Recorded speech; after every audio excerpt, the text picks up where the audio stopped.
सच्चिदानंद रूपाय विश्वोत्पत्त्यादि Hathaway तापत्रय विनाशाय श्रीकृष्णाय वयं नुमः। तापत्रय विनाशाय श्रीकृष्णाय वयं नुमः। श्री राम जय जय राम। श्री राम जय जय राम। हम श्री राम जय जय राम। श्री राम जय राम। श्री राम जय राम जय जय राम। श्री राम जय राम जय जय राम। श्री राम जय राम जय जय राम। श्री राम जय राम जय जय राम। श्री राम जय राम जय जय राम। श्री राम जय राम जय जय राम। जय मेरे भाले भाले राम। जय मेरे भोले भाले राम। जय मेरे भोले भाले राम। जय मेरे भोले भाले राम। भक्तन के रखवाले राम। भक्तन के रखवाले राम। श्री राम जय राम जय जय राम।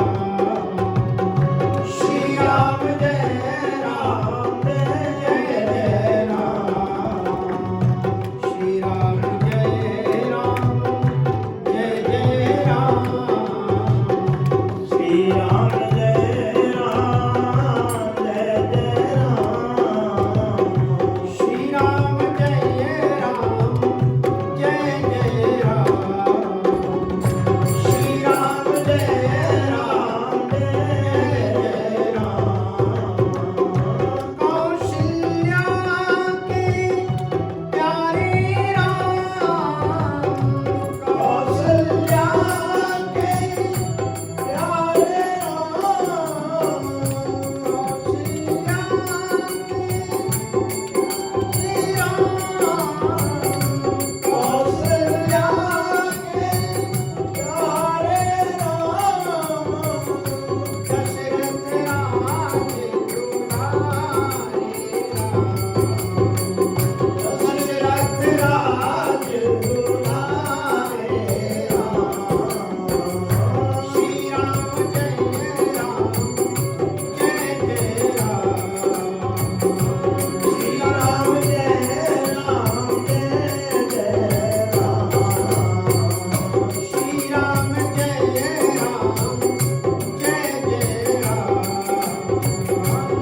जय। आनंद कंद रघुकुल तिलक कौशल्यानंदन प्रभु श्री रामभद्र की अहेतु की अनुकंपा के परिणाम स्वरूप हमारा न्यूयॉर्क के इस परम पावन हिंदू सेंटर की सुखद गोद में बैठ करके श्री राम कथा के आज 6वें दिवस में प्रवेश कर रहे हैं। भगवान की दिव्य मंगलमयी कृपा। और इस बार प्रसंग चल रहा है अरण्य कांड। अब प्रभु चरित सुनहु अति पावन, करत जे बन सुर नर मुनि पावन। भगवान श्री राम जी किस प्रकार से सुर नर और मुनियों को पवित्र बना रहे हैं, पावन बना रहे हैं। वो तो पवित्र होते ही हैं महात्मा लोग, लेकिन वस्तुतः भगवत प्राप्ति से ही पवित्रता का आविर्भाव होता है। कल आप श्रवण कर रहे थे शूर्पणखा का चरित्र। शूर्पणखा को 2 तरीके से मैंने आपको बताया कि एक दृष्टि से ये भी है, क्योंकि श्रीमद् भागवत में जब प्रहलाद के चरित्र का शुभारंभ होता है 7वें स्कंद में, तो वहां पर महाराज युधिष्ठिर ने एक प्रश्न महर्षि नारद जी से किया है। इसी प्रश्न के साथ में ही 7वां स्कंद शुरू होता है। शिशुपाल का भगवान ने वध किया सुदर्शन चक्र के द्वारा, और जब शिशुपाल का वध हुआ तो उसकी दिव्य तेज पुंज ज्योति प्रकट होकर के भगवान में समाहित हुई। बड़ी दृढ़ बात थी। तो उस समय पर युधिष्ठिर जी ने कहा है कि भगवान तो सभी के लिए समान,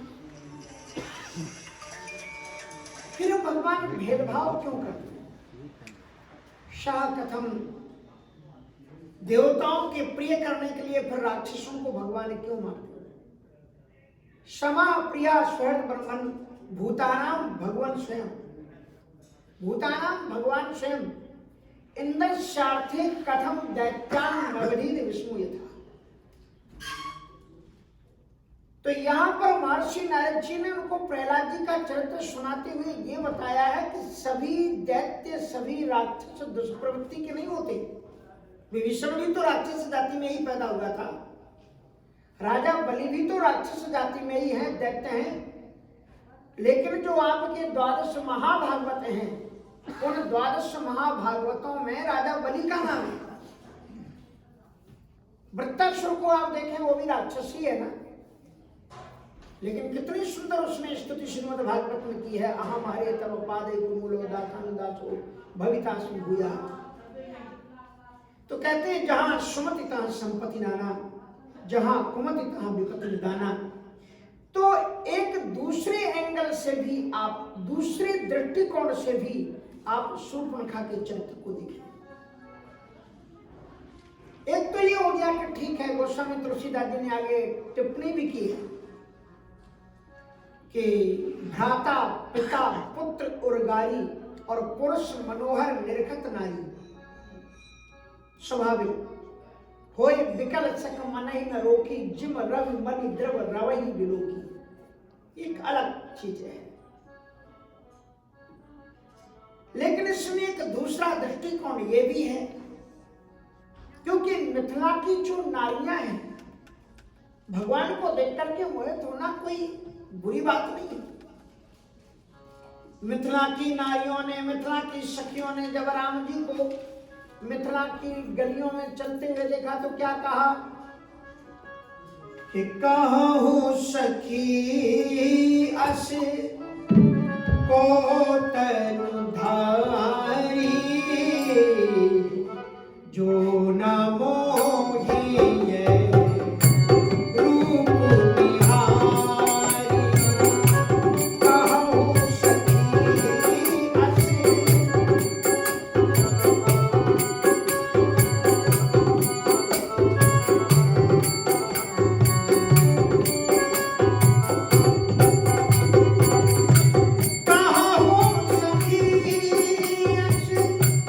को तनु धारी,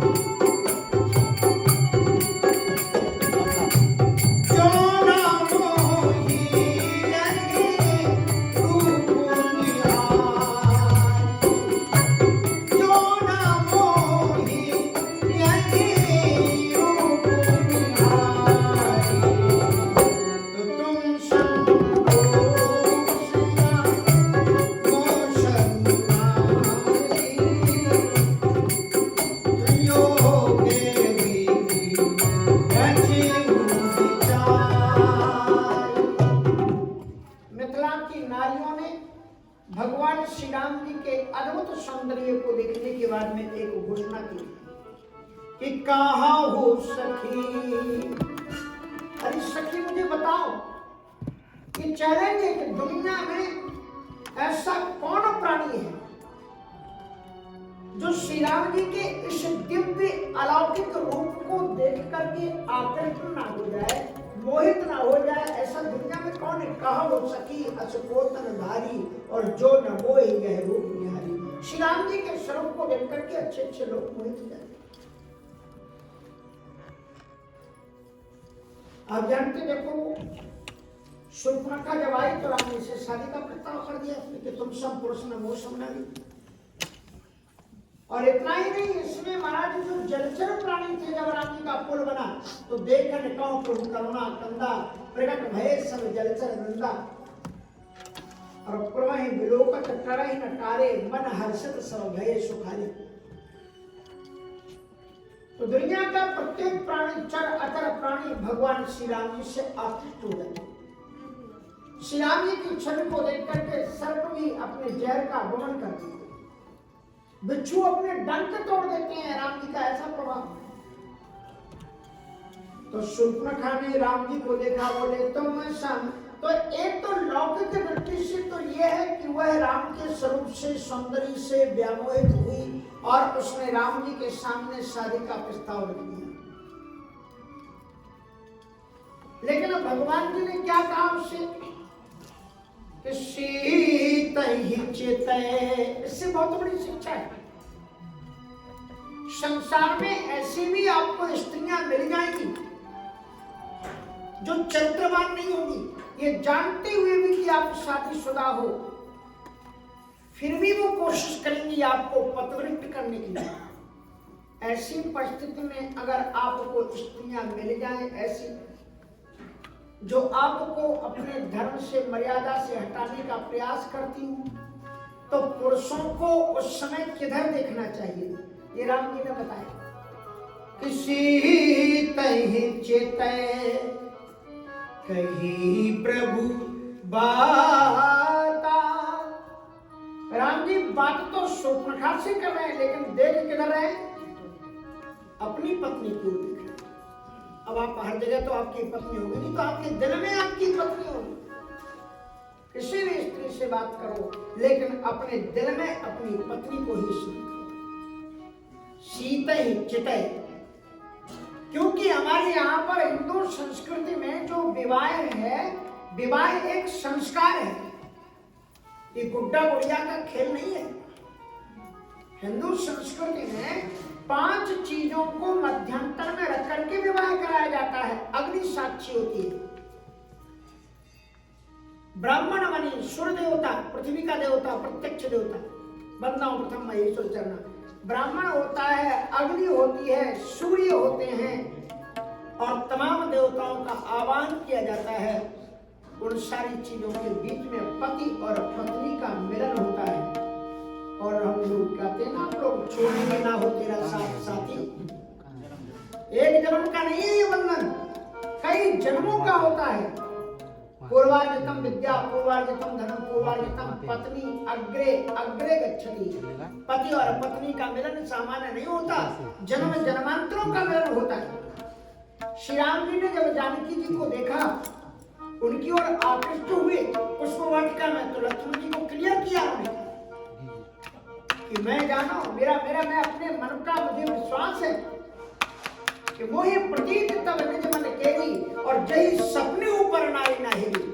मुझे अपने मन पर पूरा विश्वास है, मैंने कभी पराई स्त्री को दृष्टि से नहीं देखा, गड़ी दृष्टि से नहीं देखा। तो इसका मतलब ये है कि यदि मैं इनको देख रहा हूं तो ये मेरी है, एक संकेत है। तो अगर आपके मन में ये भावना, जो मिलन होता है पति और पत्नी का, अच्छा एक क्वेश्चन करूं आपको, हो सकता है अच्छा ना भी लगे। आज से 50-60 वर्ष पहले जिन लोगों का विवाह हुआ, आप लोगों में कुछ लोग हैं उसमें, तो मुझे बताओ, क्या आपने विवाह के पहले अपने पत्नी से आप मिले थे क्या?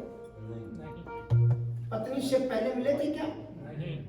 बताओ भाई, जो पुराने वाले लोग हैं 60-70 के आसपास, नहीं फोटो देखा था? फोटो दिखाया गया। मैं मध्य प्रदेश के एक गांव में गया, काजल खेड़ी गांव है, और तुलसीराम गौठवाल को पूरी रामचरितमानस है। अब हंसी, मैं गांव में जाता हूँ भारत में, मुझे बहुत अच्छा लगता है गांव में। तो पूरा परिवार, उनकी 3 पीढ़ियां बैठी हुई थी, बुजुर्ग बैठे हुए थे, उनके बच्चे और बच्चों के बच्चे, और वैसे हंसी खुशी का माहौल था।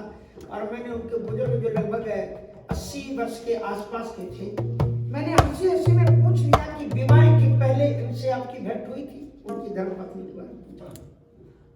अब उतनी अवस्था में वो माता जी कम से कम 72 वर्ष की होंगी, 75 वर्ष की, उन्होंने घूंघट कर लिया। केवल इतना प्रश्न उनसे पूछा मैंने कि आपने विवाह के पहले इनको देखा था क्या? ये मर्यादा, ये साधारण चीज नहीं है, ये बहुत बड़ा संस्कार है जो आप पढ़ लिख करके नहीं पा सकते हो, पुस्तकों से नहीं पा सकते हो। ये माता पिता ये अपने संस्कार से मिलता है। तो उनसे जब पूछा कि आपने इनको पहले कभी देखा था? बोले नहीं महाराज जी, नहीं देखा था। तो हमने कहा फोटो? बोले छापे कहाँ, वो देहात में कहते छापा नहीं चल रहा।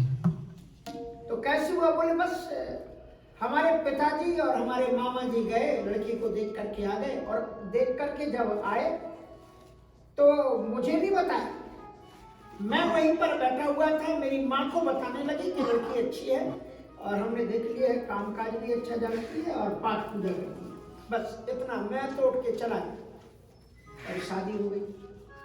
शादी के लगभग 70 वर्ष बीत गए। मैंने पूछा आपका झगड़ा कितनी बार हुआ, कितने बार आप झगड़े? हमारा मुझे तो कोई याद नहीं है, इनसे पूछो। तो वो भी बैठी हुई थी, माता जी बताओ। तो वो थोड़ी सी शर्मा रही थी, लेकिन बताई। बोले नहीं, हमारा कभी झगड़ा कभी नहीं हुआ। कभी कभी ये रूठ जाते थे तो गुस्सा में जाकर के खिले में, मानी खलिहान में जो होते थे ना, झोपड़ियां बनी हुई, वहां चले जाते थे, पर भोजन के लिए नहीं आते थे। फिर हम चाहे लड़के भेजे चाहे नाती भेजे, कोई को भेजे, फिर ये आते नहीं। तो फिर हमको ही रास्ता बदल करके इधर उधर के गांव के लोग देखे नहीं, कभी घर की वो निकलती नहीं, बोले छिप करके फिर मैं जाती थी किले में जाकर के कहती थी कि मैं भी नहीं खाऊंगी। और जब मैं ये कह दूं कि मैं भी नहीं खाऊंगी, तो आधा घंटा 1 घंटा बाद आ जाते थे कि मैं भूखी ना रहूं। ये होता है पति पत्नी का प्रेम, ये साधारण चीज है। इसलिए इस चीज, यही हमारा धन है, यही हमारे संस्कार है, खेल नहीं। इसलिए भगवान श्री राम जी के ऊपर डोरे कसे उसने। सामान्य आप बताओ, स्वरूप बना करके आई थी, तो स्वरूपवान तो बनी होगी ना, जितना भी अच्छा डेकोरेशन कर सकती थी किया होगा। शूर्पणखा रावण की बहनी, दुष्ट हृदय दारुण जैसी बहनी, जब राम जी के पास में आई तो राम जी ने क्या कहा कि सीतई चितय, अपनी पत्नी की ओर देखा।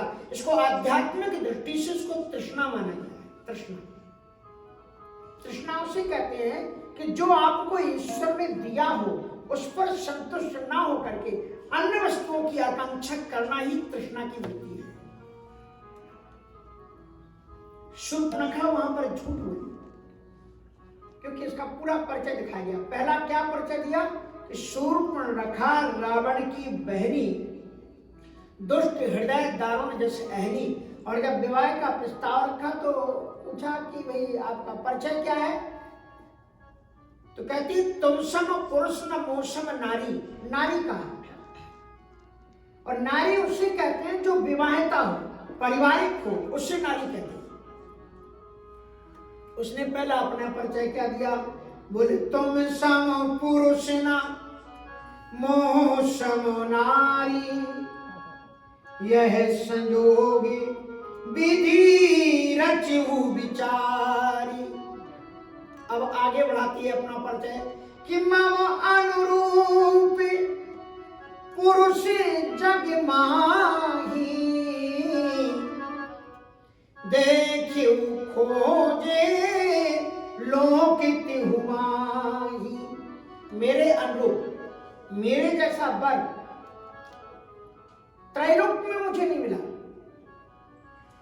कहती है कि मैं खुद ही खोजी, ये नई परंपरा है शूर्पणखा वाली, खुद ही उन्होंने तलाश किया अपने लिए वर के लिए। लड़की ने कहती मम अनुरूप पुरुष जगमाही, देखू खोज लोक तिहु माही।